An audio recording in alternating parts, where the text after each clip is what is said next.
Types of chemical reactions. आ रहा बेटे? Types of chemical reaction. Chemical reactions में पहला कॉम्बिनेशन रिएक्शन, दूसरा है डिकम्पोजिशन रिएक्शन। डिकम्पोजिशन जो होता है ब्रेक होना होता है, टूटना होता है। कॉम्बिनेशन मतलब जुड़ना होता है और डिकम्पोजिशन मतलब टूटना होता है। कोई कंपाउंड टूटेगा, ब्रेक होगा। तो तीन वजह से ब्रेक हो सकता है। सबसे पहले थर्मल मतलब हीट, थर्मल मतलब हीट, थर्मल डिकम्पोजिशन। दूसरा होता है इलेक्ट्रोलाइसिस डिकम्पोजिशन और इसके बाद है फोटोकेमिकल डिकम्पोजिशन। डिकम्पोजिशन कितने टाइप्स का? तीन टाइप्स का। एक थर्मल डिकम्पोजिशन, कंपाउंड टूटेगा हीट की वजह से। इलेक्ट्रोलाइज डिकम्पोजिशन, कंपाउंड ब्रेक होगा, टूटेगा इलेक्ट्रिसिटी की वजह से। और फोटोकेमिकल डिकम्पोजिशन, कंपाउंड ब्रेक होगा तो वो सनलाइट की वजह से। वो फोटोकेमिकल डिकम्पोजिशन होता है। सनलाइट की वजह से कोई कंपाउंड ब्रेक होता है, फोटोकेमिकल डिकम्पोजिशन। तो डिकम्पोजिशन कितने टाइप्स का हुआ? तीन। और thermal, electrolysed and the photochemical. दोस्तों ने यही समझना भैया। Next third is displacement reaction. अब डिस्प्लेसमेंट का मतलब क्या होता है? ध्यान से सुनना। कंपाउंड कोई भी हो, उसमें से लेस रिएक्टिव एलिमेंट अगर कोई है, उसको यहां से रिमूव कर दिया जाएगा। किसके द्वारा? मोर रिएक्टिव एलिमेंट के द्वारा। ये कंपाउंड है, कंपाउंड में कितने सारे एटम्स हैं, तो यहां पर ये एटम कौन सा है? लेस रिएक्टिव एलिमेंट है कंपाउंड का ये। तो ये इसके पास कौन आएगा? मोर रिएक्टिव एलिमेंट आएगा और ये लेस रिएक्टिव एलिमेंट को यहां से रिमूव कर देगा और वहां पर मोर रिएक्टिव एलिमेंट ऐड हो जाएगा। दोस्तों यही समझना। इसको बोलते हैं डिस्प्लेसमेंट रिएक्शन। अब डिस्प्लेसमेंट भी दो प्रकार का होगा, सिंगल डिस्प्लेसमेंट रिएक्शन और double displacement reaction. Single displacement और डबल डिस्प्लेसमेंट रिएक्शन। अब सिंगल डिस्प्लेसमेंट में बताता हूं एक एग्जांपल। आपकी क्लास में से एक कैंडिडेट को अगर कोई बच्चा आता है और इस बच्चे को उठा करके वो खुद बैठता है, तो कितने का डिस्प्लेसमेंट हुआ? दो का कि एक का? यहां से सिंगल डिस्प्लेसमेंट मतलब एक कैंडिडेट चला जाए, एक दूसरा आ जाए। नहीं यही समझना।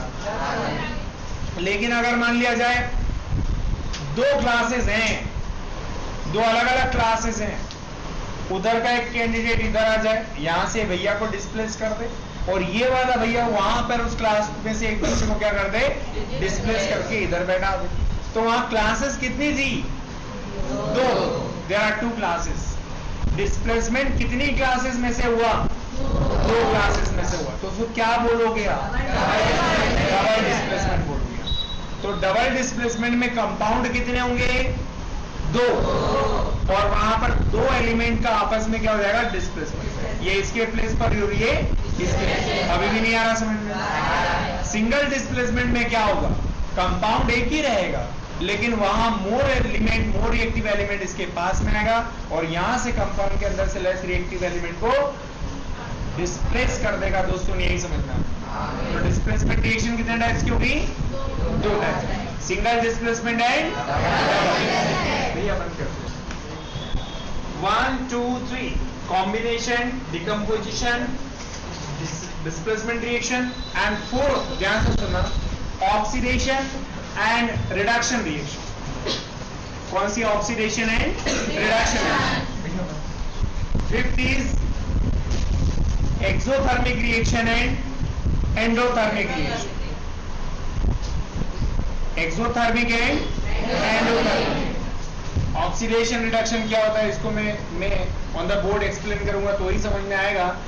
अब अपन समझते हैं थोड़ा सा एक्सोथर्मिक क्या? वो रिएक्शन जिसमें हीट रिलीज होती है, इवॉल्व होती है, रिलीज होती है, हीट बन के बाहर निकल जाती है, ऐसी रिएक्शन को क्या कहते हैं?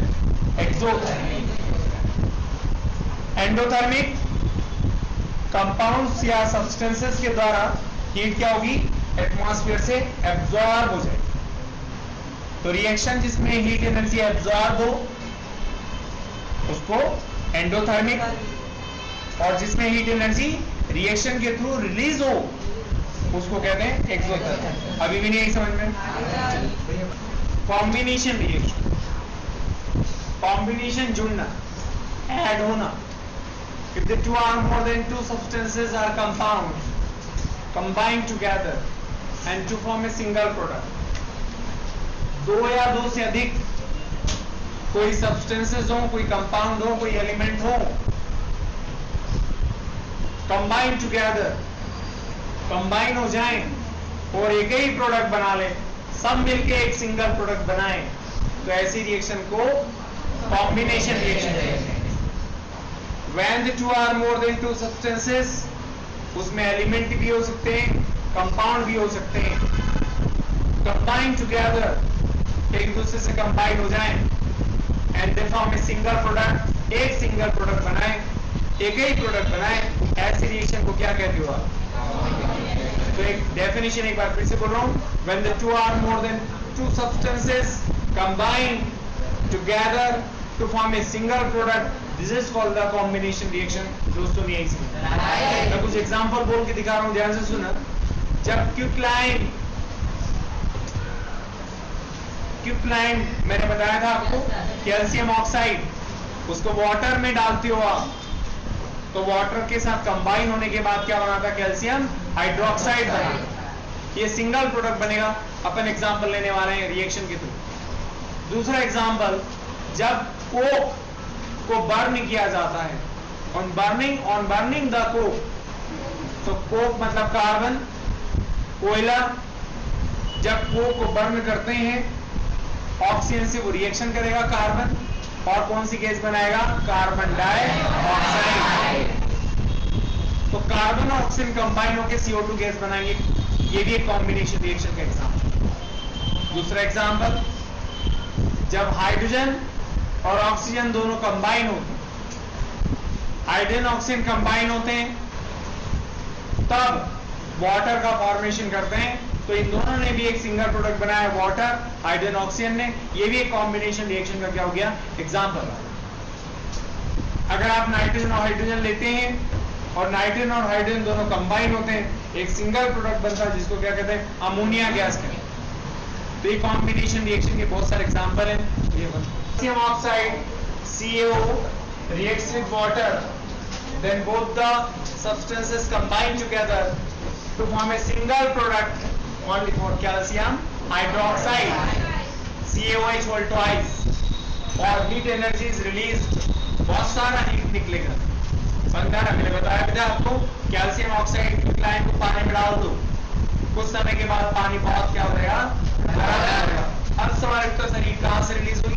बता रहा हूं, कैल्शियम ऑक्साइड, कैल्शियम और ऑक्सीजन के बीच का जो केमिकल बॉन्ड है, वो जब ब्रेक होते हैं तो ढेर सारी हीट एनर्जी क्या होती है?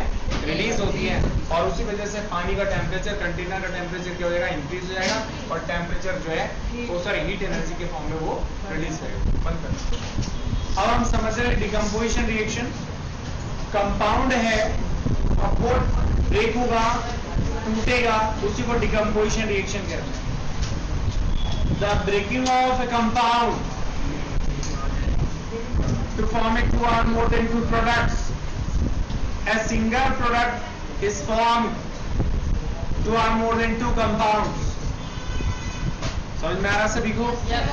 यहाँ इसका उल्टा हो जाए, कॉम्बिनेशन में two or more than two substances थे, कंबाइन होकर के सिंगल प्रोडक्ट बना रहे हैं। अब डिकम्पोजिशन में एक सिंगल प्रोडक्ट रहेगा, ये ब्रेक होगा और एक से ज्यादा सब्सटेंसेस या कंपाउंड बनाएगा। दोस्तों यही समझना है, एलिमेंट या कंपाउंड बनाएगा। समझ में आ रहा सभी को? इसका ठीक उल्टा, एक से ज्यादा सब्सटेंसेस थे, सिंगल प्रोडक्ट बन रहा था, अब सिंगल प्रोडक्ट ब्रेक होगा, एक से ज्यादा सब्सटेंसेस बनेंगे। भैया नहीं समझना, कितना समझ में आ गया? when a single substance breaks down to form a two or more than two substances, अरे एक सिंगल प्रोडक्ट, एक सिंगल रिएक्टेंट ब्रेक होगा और एक से ज्यादा क्या बनाएगा? प्रोडक्ट बनाएगा, तो उसको क्या बोलेंगे आप? डिकम्पोज हो गया, वो डिकम्पोजिशन रिएक्शन हो गई। नहीं आ रही समझ में? ठीक समझ में आ रहा है? ये सिंगल क्या है? सब्सटेंस है, और ये क्या कर रहा है? ब्रेक हो रहा है। देखो क्या हो गया, डिकम्पोज, और एक से ज्यादा प्रकार के क्या बन गए, product. So this is called the decomposition reaction. दोस्तों यही समझ में आ गया सभी को, तो डाउट तो नहीं? ओके। डिकम्पोजिशन रिएक्शन में कौन कौन से decomposition reaction? Thermal decomposition, thermal decomposition, electro decomposition, electrolysed decomposition and photochemical decomposition. तीनों के एग्जांपल देखने वाले दोस्तों, अभी भी नहीं समझ। इसका एक एग्जांपल है डिकम्पोजिशन रिएक्शन का। When potassium trichlorate is heated, potassium trichlorate को गर्म करते हो आप, सिंगल रिएक्टेंट है, तो ये हीट करने के बाद, इसको हीट करने के बाद ये दो प्रोडक्ट में कन्वर्ट होगा, एक पोटेशियम क्लोराइड और दूसरा ऑक्सीजन। आ रहा समझ में सभी को? ठीक है। Potassium chloride is heated, then it gives the potassium chloride and oxygen gas after decomposition. The formula of the potassium trichlorate KClO3, heat किया आपने इसको, it gives the potassium chloride KCl. Potassium chloride का formula क्या बेटे? KCl। ये सभी compound मैंने आपको बनाना सिखा दिए हैं। ऑक्सीजन गैस का फॉर्मूला क्या होता है बेटे? O2। यहाँ बैलेंस नहीं है रिएक्शन, मैंने बता दिया था। यहाँ पर आप क्या करो, बैलेंस करना सीखी, देखिए आप ध्यान से। यहाँ पर अगर 3 का मल्टीप्लाई कर देते तो 6 ऑक्सीजन हो जाए, यहाँ पर 2 का मल्टीप्लाई करेंगे तो 6 ऑक्सीजन। यहाँ पोटेशियम क्लोराइड 2 है, तो यहाँ पर भी 2 लाने के लिए किसका मल्टीप्लाई? 2 का मल्टीप्लाई कर दीजिए बेटे, नहीं यही समझना। इसके बाद में दूसरी रिएक्शन है, ये एक एग्जांपल लिया था। अब मैं आपको बता रहा हूं types of decomposition reaction. Thermal decomposition, electrolyte decomposition and photochemical decomposition. अब इनको अगर स्टेटमेंटली लिखना चाहें तो कैसे लिखेंगे, ध्यान से सुनना। When the decomposition reaction takes place due to the heat energy, due to the thermal energy, मतलब थर्मल एनर्जी के द्वारा, हीट एनर्जी के द्वारा। देखो आप, अगर डिकम्पोजिशन होता है तो this is called the thermal decomposition reaction.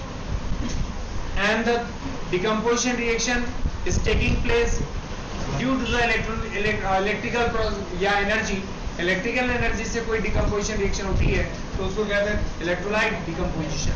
अभी भी नहीं समझ। इलेक्ट्रोलिसिस डिकम्पोजिशन भी कह सकते हैं, मैं लिख देता हूँ यहाँ पे, इलेक्ट्रोलाइसिस डिकम्पोजिशन रिएक्शन। अब photochemical decomposition reaction, if the decomposition reaction of any compound, ठीक है, is taking place due to the sun radiations, due to the sunlight, then it is called the photochemical decomposition। दोस्तों ये example of the thermal decomposition reaction, हम limestone लेते हैं, चूने का पत्थर लेते हैं, फॉर्मूला होता है बेटे CaCO3, कैल्शियम कार्बोनेट, लाइमस्टोन, इसका नाम है लाइमस्टोन, चूने का पत्थर है और इसको केमिकली कहते हैं कैल्शियम कार्बोनेट। ये कैल्शियम है और CO3 कौन? कार्बोनेट। भैया का नाम है कैल्शियम कार्बोनेट। नहीं आ रही बेटे? जब इसको हीट किया जाता है, आ जाइए, एक ऑक्सीजन Ca के पास चला जाएगा तो कैल्शियम ऑक्साइड बनेगा, जिसको क्विक लाइन कहते हो आप, क्विक लाइन। बेटे नहीं यही समझते हैं? और CO2 में से एक ऑक्सीजन इसमें में चला गया, CO3 में से एक ऑक्सीजन यहाँ चला गया, तो क्या बच गया बेटे? CO2।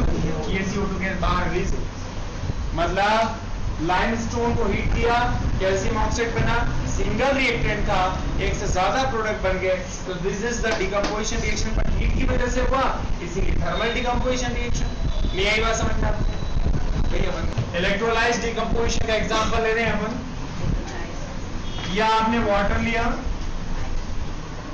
और वाटर के अंदर इलेक्ट्रिसिटी फ्लो की। अब वाटर इलेक्ट्रिसिटी का गुड कंडक्टर नहीं होता, इलेक्ट्रिसिटी फ्लो नहीं करता, ठीक है? इसने कहा करता है, आप पीछे करो, अभी मैं बताने वाला हूं, ध्यान से सुनना, ठीक है? आपने देखा होगा कि पानी के अंदर करंट लग जाता है तो आप सोच रहे हो electricity, water is a good conductor of electricity. अभी मैं आपको प्रूफ करके दिखा रहा हूँ, आप फिर डिसाइड करना कि वो गुड कंडक्टर है या नहीं है। चेक करते हैं, देखिए पहले इसको देखिए।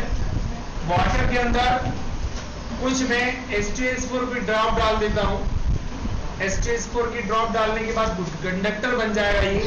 और जैसे ही आप उसके अंदर इलेक्ट्रिसिटी फ्लो करोगे, इलेक्ट्रिसिटी फ्लो करोगे आप दो इलेक्ट्रोड की हेल्प से, हाइड्रोजन गैस क्या हो जाएगी बेटे, अलग, और ऑक्सीजन गैस क्या हो जाएगी, अलग। नहीं आ रही बेटे समझना? अब ये कैसा होता है with the help of the diagram में अभी समझाने वाला हूं। तो वाटर के अंदर कुछ क्या डाल दिया बताएं, फ्यू ड्रॉप्स ऑफ H2SO4, ठीक है, ऐड कर दी मैंने यहाँ पे। और इलेक्ट्रिसिटी फ्लो की वाटर के अंदर, हाइड्रोजन अलग हो जाएगी और ऑक्सीजन गैस अलग। ये देखो, और अब सिंगल रिएक्टेंट था, इलेक्ट्रिसिटी फ्लो की क्या बन गया, दो प्रोडक्ट बन गए। तो ये डिकम्पोजिशन रिएक्शन का क्या हो गया, एग्जाम्पल है। भैया बंद कर।